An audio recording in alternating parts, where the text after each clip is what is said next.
ಆಡು ಮುಟ್ಟದ ಸೊಪ್ಪಿಲ್ಲ ನಿನ್ನ ಮೆಚ್ಚದವರ್ಯಾರಿಲ್ಲ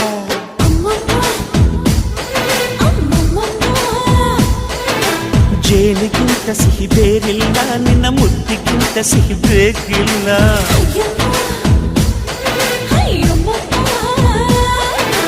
ಕಣ್ಣು ಕುಕ್ಕುವ ಬೆಚ್ಚಿ ಬೀಳುವ ಅಂದವಾದ ಹೆಣ್ಣು ರುಚಿ ರುಚಿಯ ಬಾಯಿ ಚಪ್ಪರಿಸ ಸಿಹಿಯಾದ ಹೆಣ್ಣು ಅಯ್ಯೋ ತಿಂದು ತೇಗಿದರು ಆಸೆ ತೀರದ ಪಂಚಾಮೃತ ಇವಳು ಅಮ್ಮಮ್ಮಮ್ಮಮ್ಮೋ ವೈದ್ಯಾರಮ್ಮಮ್ಮಮ್ಮೋ ಅಮ್ಮಮ್ಮಮ್ಮಮ್ಮಮ್ಮೋ